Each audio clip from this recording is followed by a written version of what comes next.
Bonjour, je suis Between the Books et dans cette vidéo, nous allons découvrir 3 poèmes de Catulle. Pour préciser un peu les choses, il s'agit de 3 poèmes élégiaques, ou érotiques, dans le sens où ils évoquent tous la relation de Catulle avec Lesbia.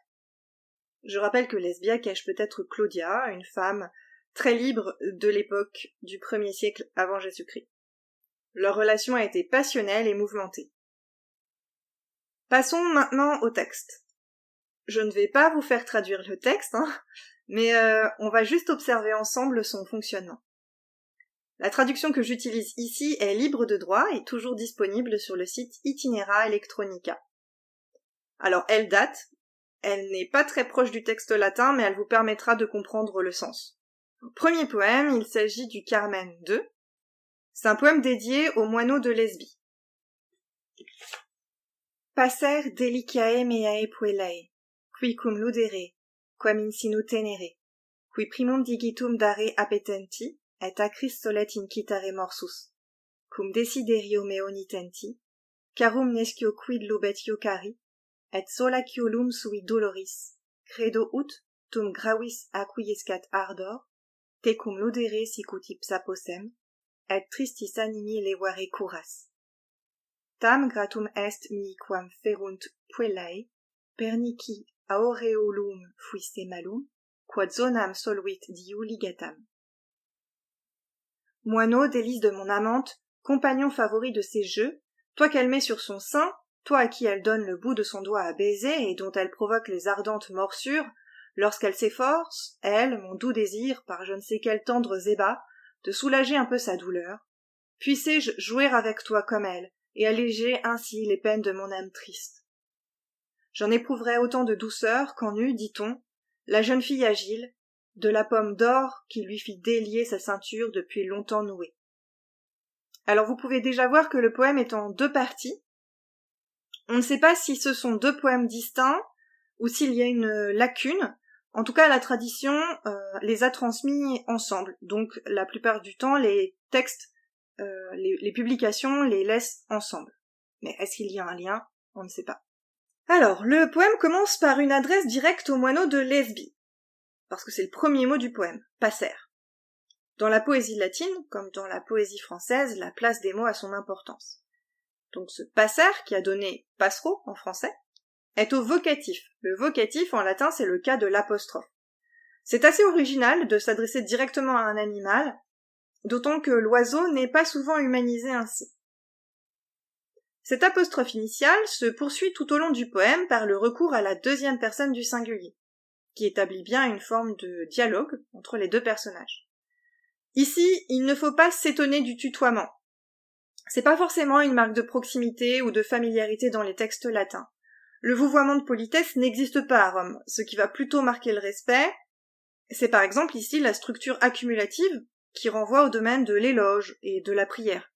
Mais aussi la périphrase « deliciae meae puellae », délice de ma bien-aimée.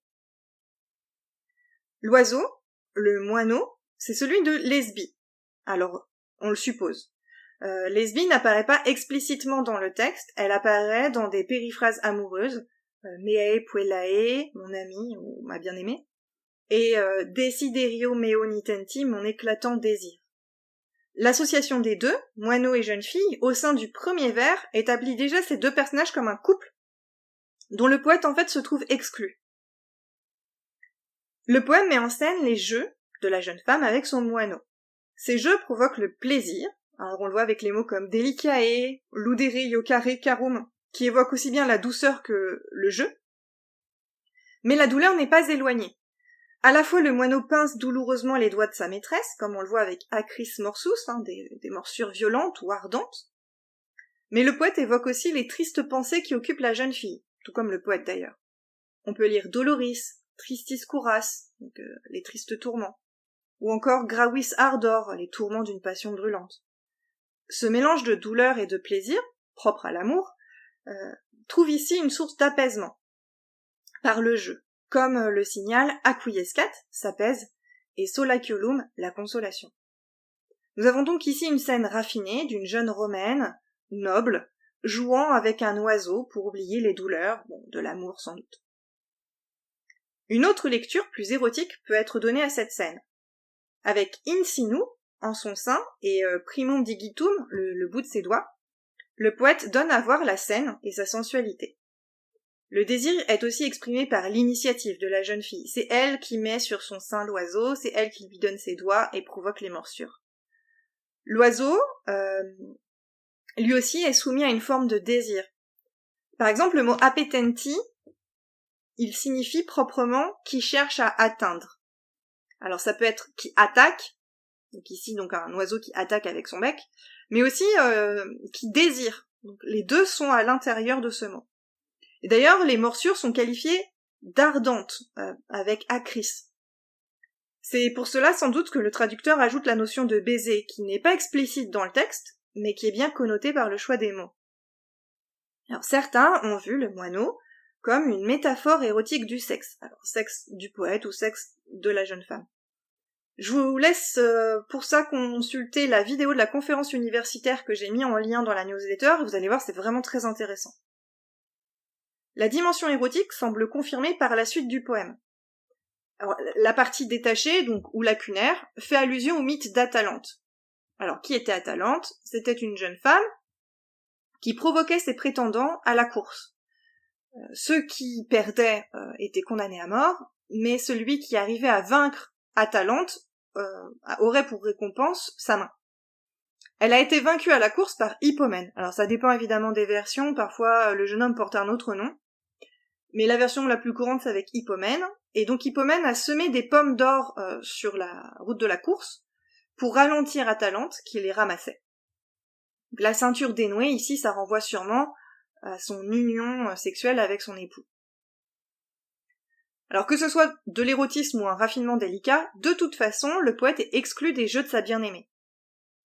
Le poème est le reflet d'ailleurs de son dépit. Il montre son incompréhension avec les expressions comme nescio quid, je ne sais quel, et credo ut, je crois, ou à mon avis, mais aussi par son souhait exprimé au subjonctif imparfait. Alors ici c'est traduit comme un souhait, puissais-je, mais en réalité c'est un peu plus subtil que ça exprime davantage un regret, parce que le souhait est considéré comme irréalisable. Peut-être quelque chose plus comme « ah si seulement je pouvais jouer ». L'association du poète à la jeune fille, par la comparaison sicut ipsa, tout comme elle, semble bien compromise. Passons à présent au Carmen V. C'est sans doute le plus connu de tous. Vivamus mea lesbia atque amemus. Rumoresque senum severiorum omnes unius aestimemus assis. Soles occidere et redire possunt. Nobis, cum semel occidit brevis lux. Nox est perpetua una dormienda.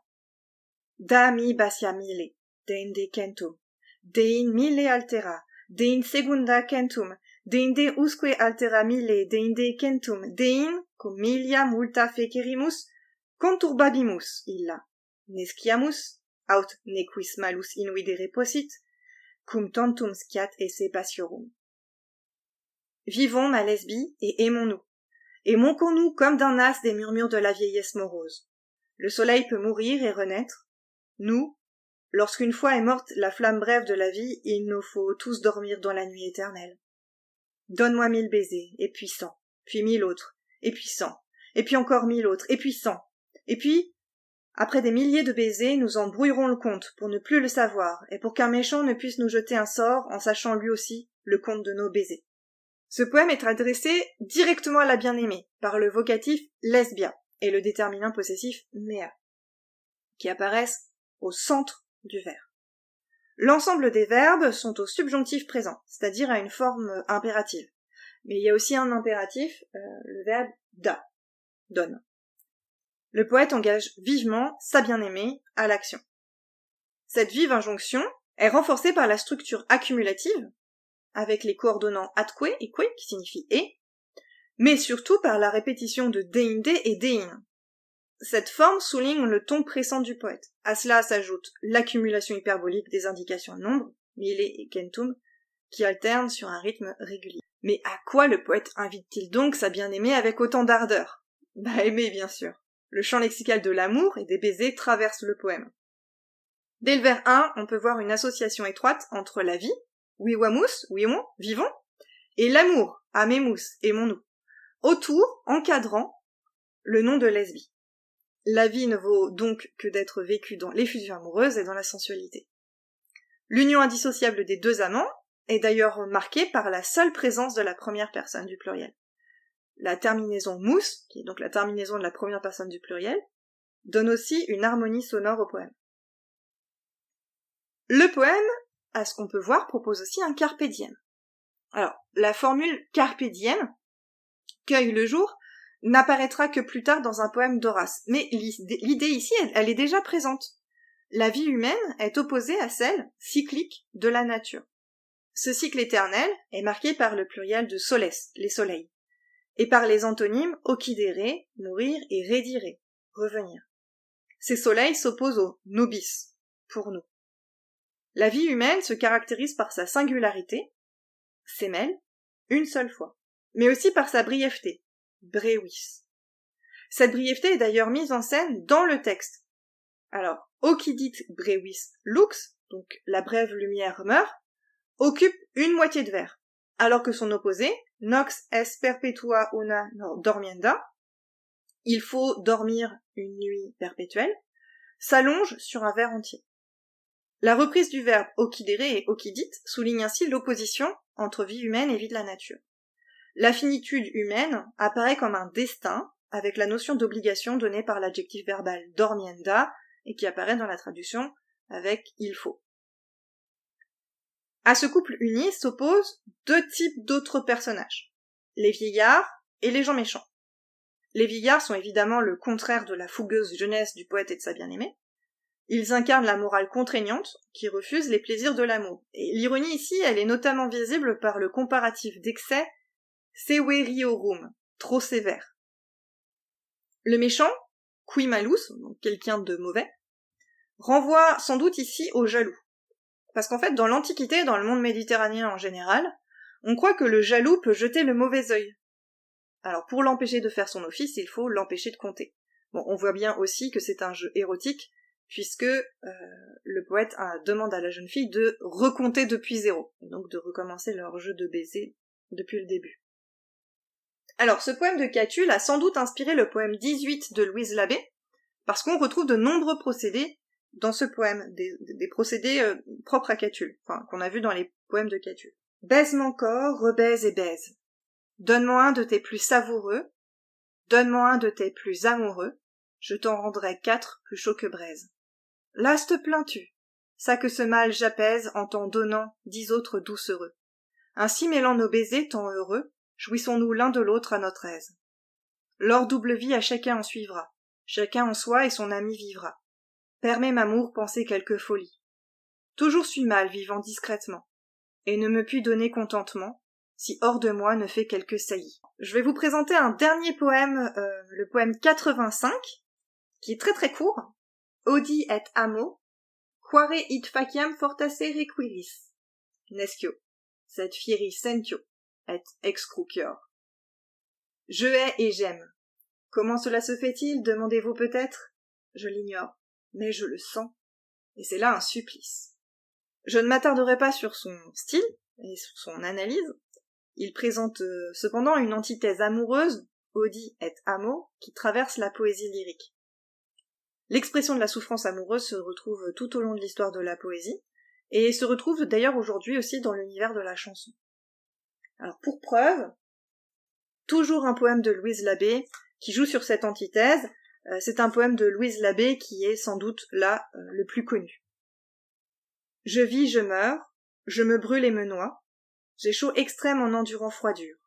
La vie m'est et trop molle, et trop dure. J'ai grands ennuis entremêlés de joie. Tout à un coup, je ris et je larmoie, et en plaisir, maint grief tourment j'endure. Mon bien s'en va, et à jamais il dure. Tout en un coup, je sèche et je verdoie. Ainsi, amour inconstamment me mène, et quand je pense avoir plus de douleur, sans y penser, je me trouve hors de peine. Puis, quand je crois ma joie être certaine, et être au haut de mon désir et heure, il me remet en mon premier malheur.